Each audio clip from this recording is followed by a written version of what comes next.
Hello विद्यार्थियों, मैं रवि कुमार आपका स्वागत करता हूं जेएचपी कोचिंग चैनल में। तो जैसा कि विद्यार्थियों हम कक्षा 10 गणित का अंशांश पेपर चालू किए थे, जिसमें विद्यार्थियों मैं आपको देखिए सेट नंबर 3 करा रहा था। और विद्यार्थियों आपका देखिए सेट नंबर 1 और सेट नंबर 2 मैं करा चुका हूं, जिसकी प्ले लिस्ट बनी है। अगर आप प्ले लिस्ट में जाएंगे वहाँ पे आपको मेरे सारे वीडियो मिल जाएंगे। आज विद्यार्थी के सेट नंबर 3 देखिए, सेट नंबर 3 का विद्यार्थी मैं आपको पहला पार्ट भी दे चुका था। देखिए जो खंड आ है वो विकल्पी प्रश्न मैं करा चुका था, ये भी आपको प्ले लिस्ट में ही मिल जाएगा। और विद्यार्थी देखिए आज जो हम करेंगे क्वेश्चन, तो देखिए यहाँ से करेंगे, खंड बा से करेंगे। खंड बा में देखिए वर्णनात्मक प्रश्न है, यहाँ से हमको देखिए करना है, पहले से करने हैं। देखिए सभी खंड कैरा कीजिए नंबर 1 से। यहाँ से विद्यार्थी में स्टार्ट करेंगे देखिए ए नंबर से। तो चलिए विद्यार्थी देखिए ये यहाँ से हम क्वेश्चनों को स्टार्ट करते हैं और सॉल्व करते हैं। और विद्यार्थी अगर आपको मेरे पुराने वीडियो चाहिए, मतलब पीछे के अगर आपको चाहिए, तो आप प्ले लिस्ट में जाएंगे, वहाँ पे आपको सारे वीडियो मेरे मिल जाएंगे। तो चलिए विद्यार्थियों देखिए ए नंबर से हम स्टार्ट करते हैं। चलिए तो देखिए विद्यार्थियों क्वेश्चन पहला कह रहा, देखिए कह रहा सिद्ध करो कि √3 एक अपरिमेय संख्या है। हमको सिद्ध करना है कि कर्ण 3 एक अपरिमेय संख्या है। चलिए देखिए इसको सिद्ध करते हैं। तो देखिए विद्यार्थी जब इसको सिद्ध करेंगे, देखिए तो ये कह रहा है कि सिद्ध करो कि कर्ण 3 एक अपरिमेय संख्या है। तो हम इसका देखिए उल्टा मान करके चलेंगे। हम मान लेंगे कि कर्ण 3 एक परिमेय संख्या है। देखिए हम मानेंगे कि माना, उल्टा माना जाता है। देखिए माना कर्ण 3 एक परिमेय संख्या है। माना कर्ण 3 एक परिमेय संख्या है। इस प्रकार मान लेंगे उल्टा ना। हमने क्या माना, देखिए माना कर्ण 3 एक माना कर्ण 3 एक परिमेय संख्या मान लिया ना। हमने उसका उल्टा मान लिया। वो कह रहा था सिद्ध करो कि कर्ण 3 एक अपरिमेय संख्या है, तो हमने मान लिया कि माना कर्ण 3 एक परिमेय संख्या है। अब देखिए विद्यार्थी अगर कर्ण 3 एक परिमेय संख्या है, तो जो परिमेय संख्या होती है वो P/Q के रूप में लिखी जाती है ना, मतलब अंश बटा हर के रूप में लिखी जाती है। जो भी मतलब परिमेय संख्या होगी उसको किस में लिखा जाता है, P/Q के रूप में, मतलब अंश बटा हर के रूप में। और देखिए यहाँ पे लिख देंगे देखिए जहाँ P व Q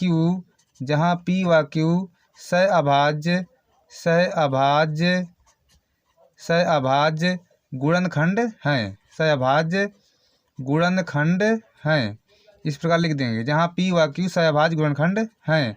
और देखिए Q बराबर नहीं है 0 के भी लिखेंगे, है ना, कि Q बराबर नहीं है 0 के। देखिए विद्यार्थी अगर Q जो है 0 हो जाएगा, इसलिए देखिए हमने लिखा है Q बराबर नहीं 0 के। अगर देखिए Q अगर 0 हो जाएगा तो ये देखिए अपरिभाषित हो जाएगी, मतलब इन्फिनिटी जिसको बोलते हैं। तो इसलिए नीचे जो है 0 नहीं होना चाहिए, इसलिए हमने लिख दिया Q बराबर नहीं है 0 के। और देखिए विद्यार्थी जो लिखा है जहाँ P व Q सहभाज्य गुणनखंड है, तो P और Q सहभाज्य गुणनखंड का मतलब है कि P और Q का हमने मासा 1 माना है। सहभाज्य गुणनखंड का मतलब होता है कि मासा 1। हम देखिए इनका मासा 1 मान करके चल रहे हैं, ठीक है। तो देखिए √3 बराबर P/Q लिख दिया। इसके बाद देखिए क्या करेंगे, इसका देखिए विद्यार्थी अब कैंची गुणा कराते हैं, नहीं दोनों पक्षों को वर्ग कर देते। चलिए देखिए दोनों पक्षों को वर्ग करेंगे, देखिए बाद में कैंची गुणा करा लेंगे ना। देखिए दोनों पक्षों का वर्ग करते हैं, देखिए तो कर्ण 3 का वर्ग ये हो जाएगा। यहाँ देखिए P/Q का वर्ग ये हो जाएगा, वर्ग कर दिया। तो कर्ण 3 का गुणा 2 बार करेंगे, देखिए तो 3 मिल जाएगा बराबर। इसका क्या मिलेगा, देखिए P² बटा ये Q² मिल जाएगा ना।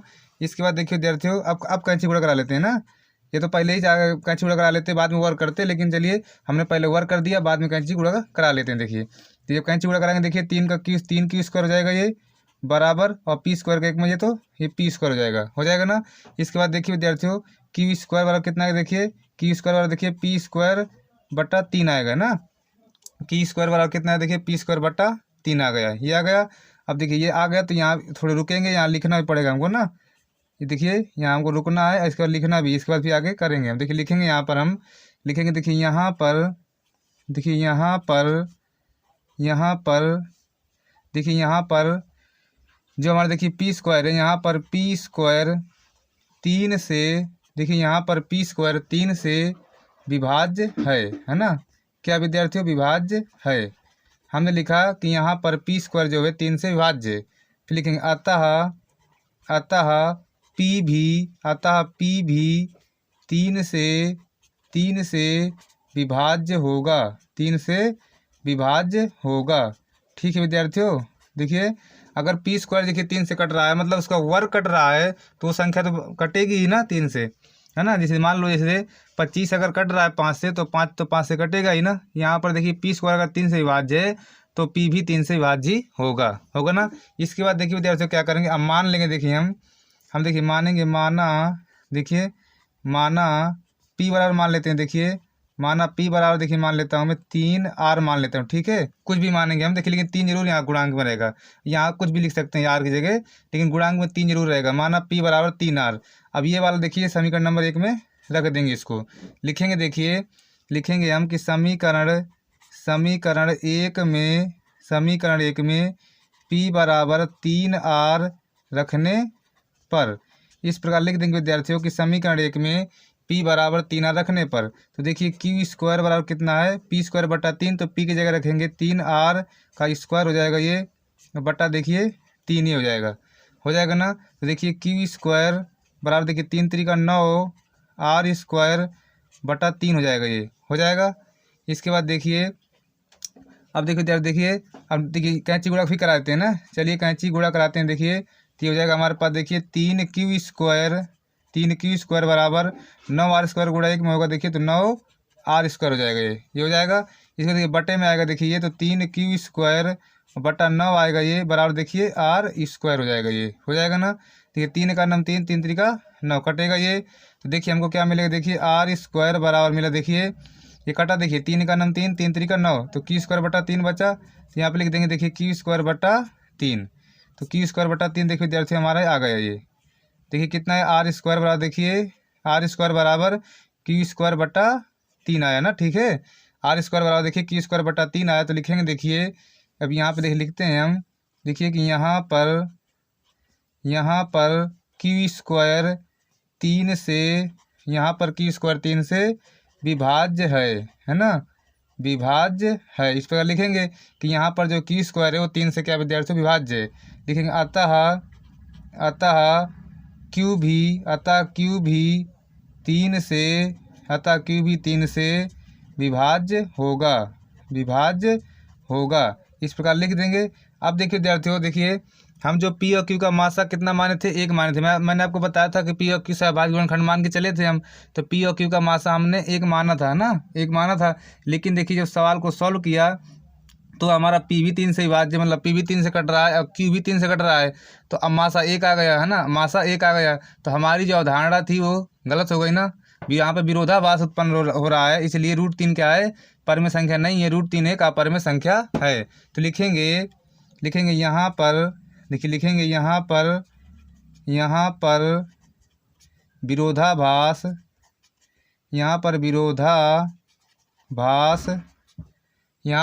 विरोधाभास हो रहा है, यहाँ पर विरोधाभास हो रहा है, इसलिए करंडी 3 एक अपरिमेय संख्या है, अपरिमेय संख्या है, ठीक है ना। करंडी 3 एक अपरिमेय संख्या हमने माना था परमेय, लेकिन क्या करें जब परमेय मान के चले, लेकिन नहीं परमेय है ना, क्योंकि विरोधाभास आ रहा है। हमने मासा 1 माना था, लेकिन मासा बाद में 3 आया है ना, तो क्योंकि दोनों P और Q दोनों 3 से कट रहे हैं, इसलिए विरोधाभास हो रहा है। अतः क्या √3 एक अपरिमेय संख्या, तो यहाँ पे देखिए सिद्ध हो गया।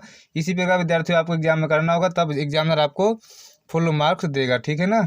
चलिए अगला क्वेश्चन सॉल्व कर लेते हैं। चलिए देखिए विद्यार्थियों अगला प्रश्न देखिए, बी नंबर करेंगे। देखिए बी नंबर हमसे कह रहा है यदि tan कोष्टक a प्लस बी बराबर 1 और tan कोष्टक a माइनस बी बराबर 1 बटा √3, और फिर ये कह रहा है कि a प्लस बी का मान जो मतलब a और b का मान निकालेंगे हम, अगर उनका योग करेंगे तो उनका योग जो है 0 से बड़ा या बराबर आना चाहिए और 90 से छोटा या बराबर आना चाहिए, मतलब इनके बीच 0 और 90 के बीच में रहना चाहिए।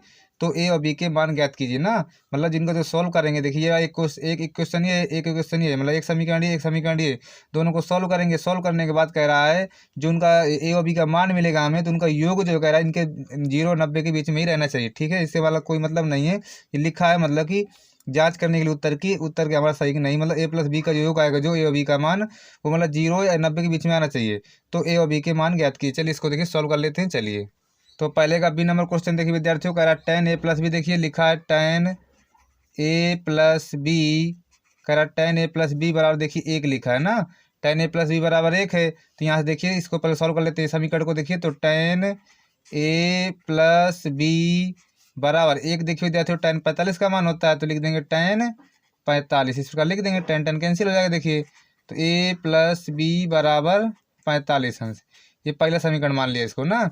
इसके बाद देखिए दूसरा दिया हमारे पास tan a माइनस बी बराबर 1 बटा करंडी 3 दिया है।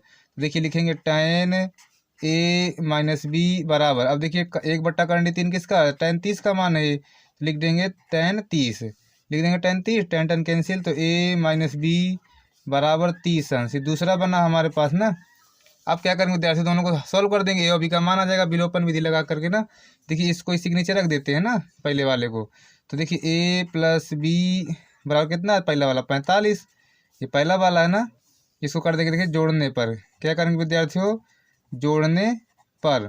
अब देखिए जोड़ने पर करेंगे, देखिए ये कैंसिल हो जाएगा, ये कैंसिल हो जाएगा ना ये, तो देखिए ए 2a हो जाएगा, ये बराबर ये कितना होगा, देखिए 40 30 70, देखिए कितना 40 30 70 75 हो जाएगा ना, ये कितना हो जाएगा 75। तो ए का मान देखिए कितना मिलेगा हमको, ए का मान मिलेगा हमको देखिए 75/2, यानी कि 2 3 6, और देखिए 2 3 6, और एक बार 2 छक्का 12, फिर 2 पंचे 2 छक्का 12, ठीक है ना, 36 डिग्री मिला ना। देखिए सॉरी, देखिए 75 था यहाँ पे, देखिए 2a वाला 75 था ना, ये यहाँ पे 75 ही रखेंगे ना, 75 रखेंगे इस प्रकार। अब देखिए 2 का भाग देंगे तो 2 3 6, देखिए गलत होगा, देखिए 2 3 6 ये जाएगा ना, और देखिए एक बच्चा 15, 2 7 14, फिर देखिए 2 पंचे 10, 37.5 डिग्री आया ना। ए का मान देखिए, ए बराबर कितना है, देखिए लिख देंगे, देखिए यहाँ पे देखिए ए बराबर आया हमारे पास 37.5 आया ना, ये ए का मान, ये कितना है देखिए विद्यार्थियों 37.5।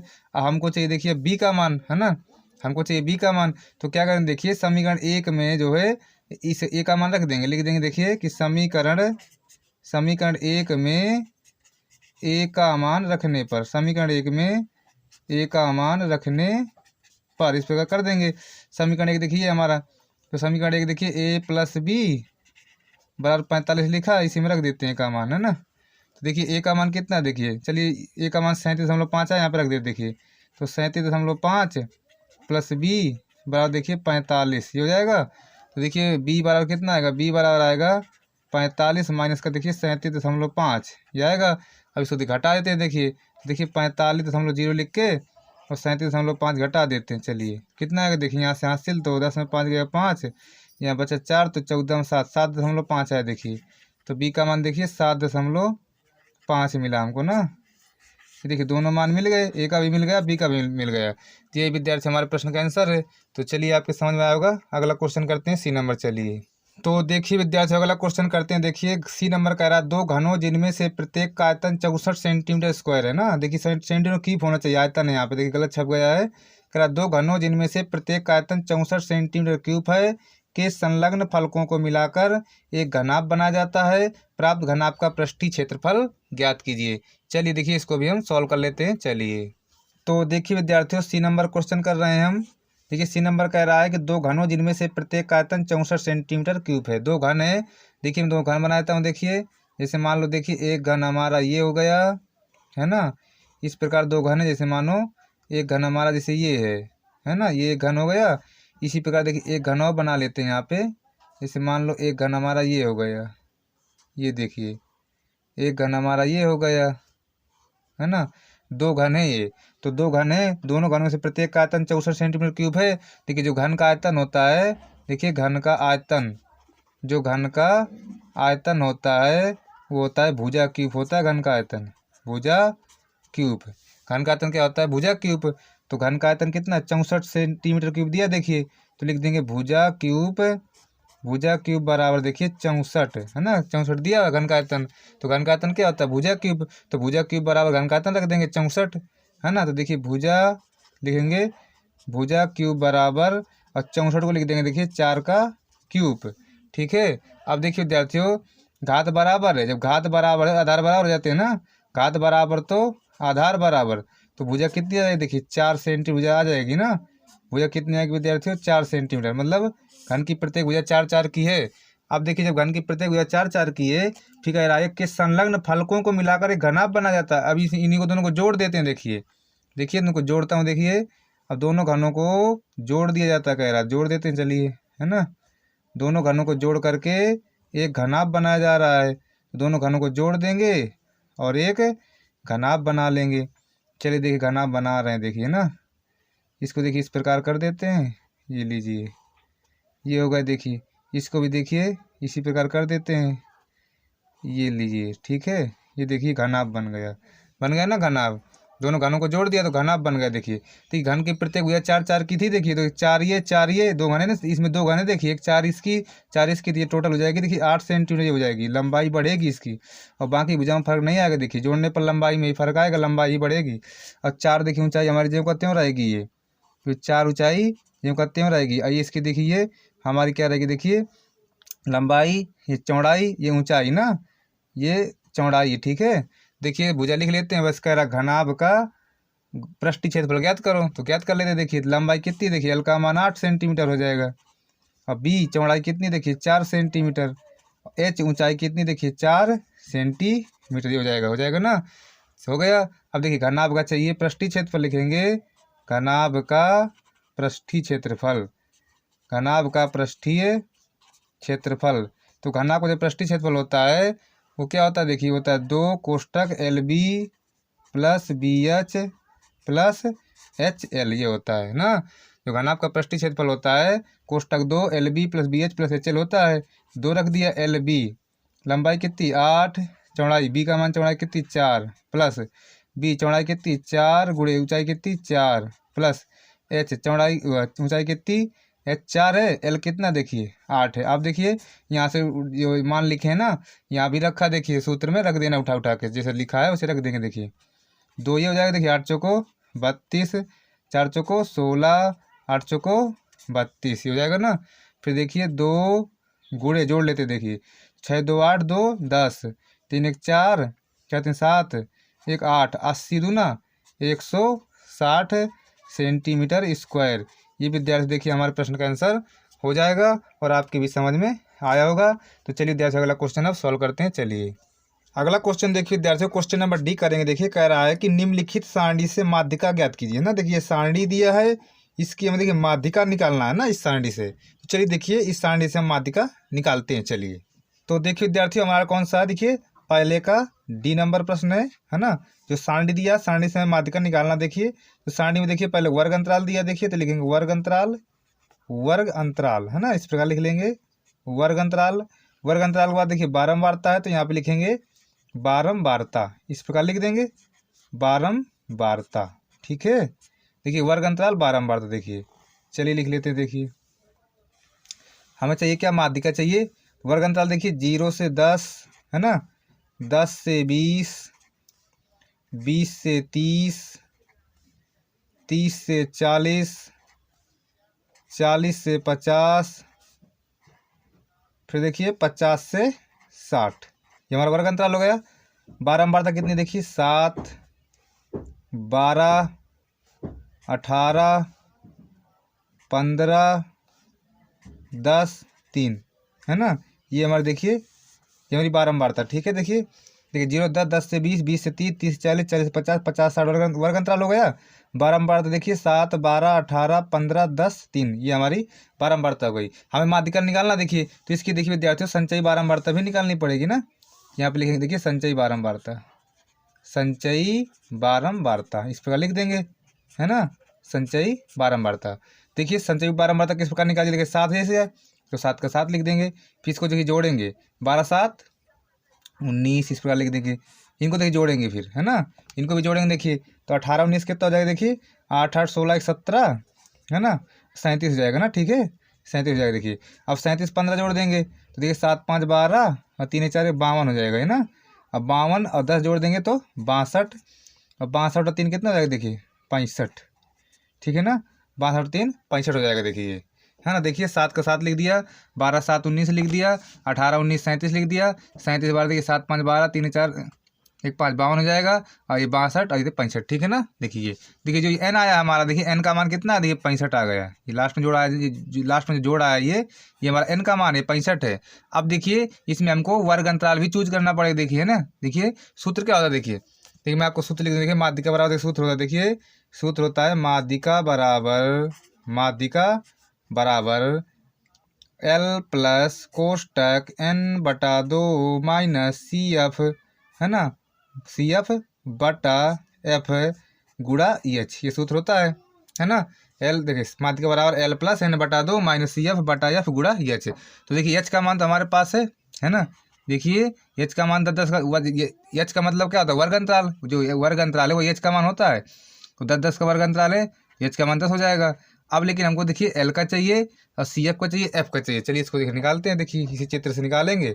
देखिए एन का मान 65 आया है, तो 65 को पहले आधा करेंगे, तो 65 का आधा कितना जाएगा, देखिए 32 दूना 64, 32.5 है ना, 32.5 आ रहा देखिए। तो 19 को तो पार कर जाएगा, तो 32.5 37 को नहीं पार कर पाएगा ना, 32.5 जो 19 को पार कर जाएगा 37 को नहीं पार कर जाएगा, इसी में रहेगा। देखिए ये वाली में, ये वाला जो हमारा वर्ग अंतराल है इसी में रहेगा। देखिए ये देखिए, तो ये जो लास्ट ये मान होता है ये हमारा देखिए एल का मान होता है। एल का मान कितना 20, एल वाला कितना देखिए 20, ठीक है। और देखिए जो ये वाला मान होता है हमारा ये एफ होता है, एफ एफ बराबर कितना देखिए 18 है ना। और ये ऊपर का जो मान होता है ये वाला ये हमारा सी एफ होता है। देखिए सी एफ कितना हमारे पास, सी एफ है हमारे पास 19। सारे मान मिल गए। अब चलिए रख लेते हैं और सॉल्व कर देते हैं, हमें उत्तर प्राप्त हो जाएगा। देखिए ना, ठीक है। देखिए माध्यिका बराबर एल प्लस, एल का मान कितना देखिए 20 प्लस कोष्टक एन बटा 2 तो 65/2 माइनस सी एफ कितना देखिए 19 बटा एफ, एफ कितना हमारे पास 18 गुड़े एच कितना देखिए 10। ये रख दिया, सारे मान रख दिया ना, काट देते। 2 नाम 18 2 पंचे 10। देखिए माध्यिका बराबर कितना है, देखिए माध्यिका बराबर आएगा 20 प्लस, इसे सॉल्व करते देखिए 19 दूना 38, इस लास्ट वाले के सॉल्व करेंगे। देखिए चाहे बटा 1 मान लेंगे, तो देखिए जब बटा 1 मानेंगे इसके नीचे 1 मानेंगे, 2 इसका एलसीएम आएगा, तो 2 का भाग 2 में एक बार, 1 का गुणा 65 रहेगा, ये माइनस ये 65 रहेगा माइनस, इसके बटा में 1 माने, 1 का भाग 2 में 2 बार, 2 गुणा 19 दूना 38 हो जाएगा। ये अब बटा कितना देखिए 9 है, गुणा 5 है अभी, ये हो जाएगा। देखिए तो देखिए माध्यिका कितनी आएगी, माध्यिका बराबर 20 प्लस, अब देखिए ये घटा देंगे। देखिए तो देखिए यहाँ से देखिए आप 65 मिनट से घटाना, देखिए यहाँ से 15 15 मिनट जाएगा, देखिए 7, यहाँ 5 में 3 जाएगा 2 27 है ना, 27 हो जाएगा ये बटा, और ये 9 इसमें चला जाएगा। देखिए 9 दूनी 18, तो 2 गुणे 9 कर लेते हैं इस प्रकार, और गुणे 5 तो 9 तियाँ 27 हो जाएगा, ये 9 तियाँ 27 हो जाएगा ना। तो देखिए माध्यिका कितने की, माध्यिका बराबर देखिए 20 प्लस देखिए 5 तियाँ 15, 15/2, 5 तियाँ 15/2, देखिए कितना कितना जाएगा, देखिए 20 प्लस और 2 का भाग 15 देंगे, देखिए 2 7 14 2 5 10, तो देखिए 27.5 माध्यिका आ जाएगी ना। देखिए 2 का भाग देंगे ना तो 7.5 आएगा, तो माध्यिका मिलेगी। देखिए हमको माध्यिका बराबर आएगा, देखिए तो 20 धन 27 27.5, ये लीजिए 20 धन 7.5 है ना, जुड़ जाएगा 27.5।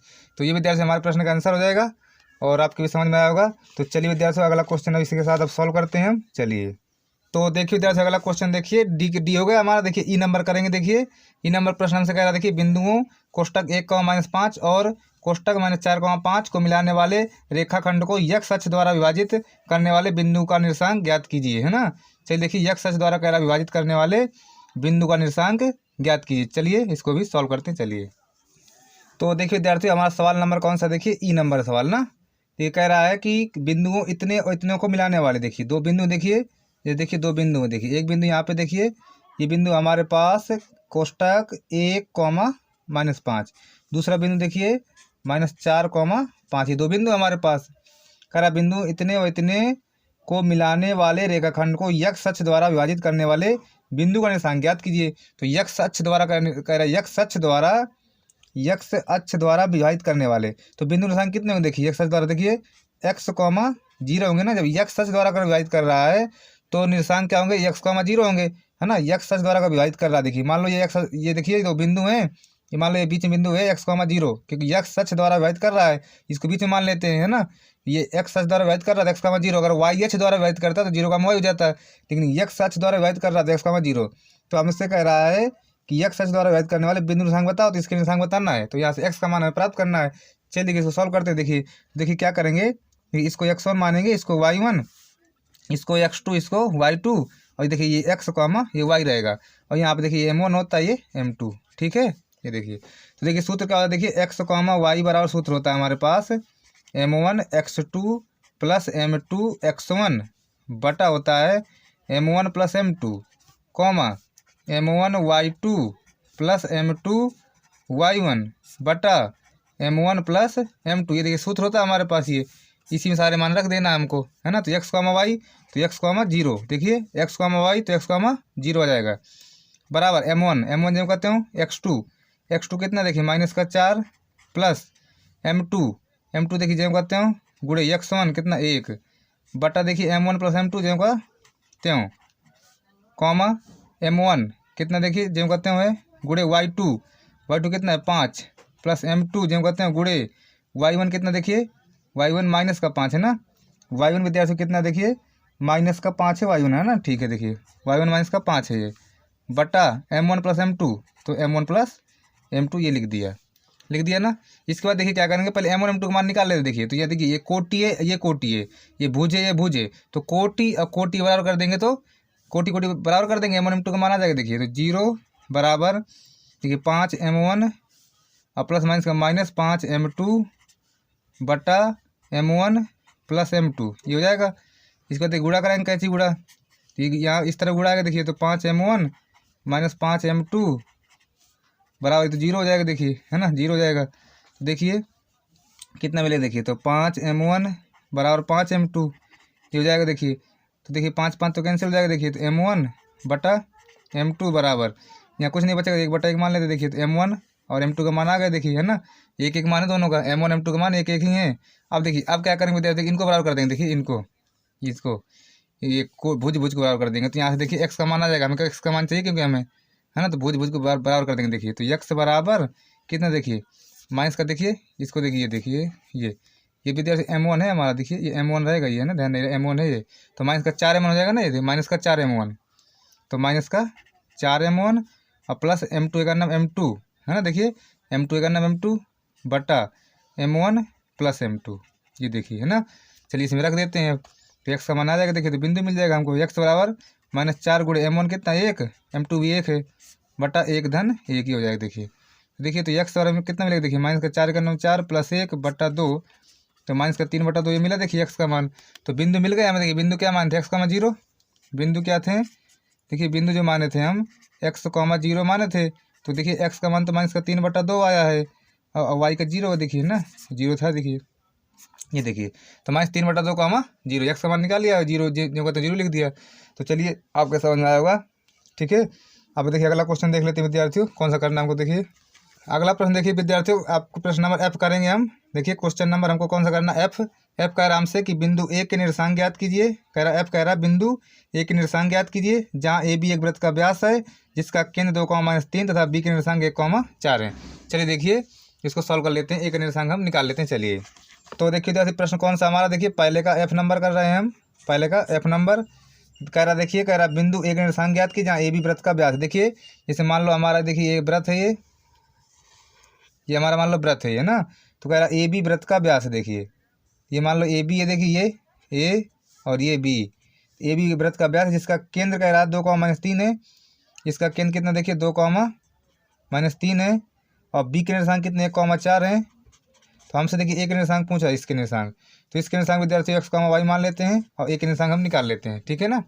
चलिए देखिए विद्यार्थियों मध्य बिंदु के निर्देशांक सूत्र क्या देखिए मध्य बिंदु के निर्देशांक का सूत्र क्या होता है लिख दूँ देखिए मध्य बिंदु के निर्देशांक जो मध्य बिंदु के निर्देशांक का सूत्र होता है वो होता है देखिए x1 प्लस x2 बटा 2, y1 प्लस y2 बटा 2 ये सूत्र होता है। देखिए मध्य बिंदु के निर्देशांक निकालने का ये सूत्र होता है x1 प्लस x2 बटा 2 है ना और देखिए y1 प्लस y2 बटा 2।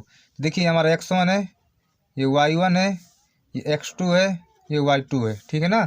देखिए मध्य बिंदु के निर्देशांक दिए मध्य बिंदु हमारा ये है तो इसको देखिए यहाँ पे रखेंगे कि मध्य बिंदु हमारे पास है ना मध्य बिंदु निर्देशांक निकाल रहे हैं। अब मध्य बिंदु हमें दिया है पहले से ही तो इसको तो निकालना नहीं है हम तो ये वाला निर्देशांक चाहिए ए वाले तो जिनको इतने लिख दिया पर x1 प्लस x2 x1 कितना x है प्लस x2 कितना है देखिए x1 y1 x2 y2 होना चाहिए ना यहाँ पे x2 y2 तो x1 कितना देखिए x है प्लस x2 कितना देखिए 1 है बटा 2 y1 प्लस y1 देखिए y है प्लस y2 कितना देखिए 4 है बटा 2 हो जाएगा ये हो जाएगा ना। चलिए अब देखिए भुज बराबर कर देंगे देखिए तो 2 बराबर x प्लस 1 बटा 2 देखिए तो x प्लस 1 कैसे जुड़ा कराएंगे ना देखिए x प्लस 1 बराबर 2 दूनी 4 तो x बराबर कितना हो जाएगा 4 ये घटेगा देखिए 4 माइनस 1 तो x बराबर मिलेगा हमको देखिए 3 ये मिलेगा देखिए है ना। इसके बाद देखिए कोटि कोटि बराबर करेंगे, देखिए कोटि कोटि, देखिए इसको बराबर कर देंगे तो देखिए y धन 4 बटा 2 बराबर माइनस का 3 बटा 1 कैंची उड़ा कराएंगे तो y धन 4 बराबर 2 3 6 माइनस का 6, तो y बराबर देखिए -6 -4, तो y बराबर देखिए माइनस का 10, ये हो जाएगा। देखिए तो देखिए बिंदु एक निर्देशांक आ जाएंगे ना, देखिए एक निर्देशांक तो एक निर्देशांक ये क्या है x, y, तो 3, -10। तो ये विद्यार्थी हमारे प्रश्न का देखिए आंसर है। तो विद्यार्थियों आज यहीं तक रखते हैं। अगर मेरा वीडियो आपको पसंद आया हो तो मेरे वीडियो को लाइक शेयर, और अगर मेरे चैनल को आप सब्सक्राइब ना किए सब्सक्राइब कर लेना। तो चलिए विद्यार्थियों, मैं मिलूँगा आपको अगले पार्ट में। चलिए चलता हूँ, नमस्कार।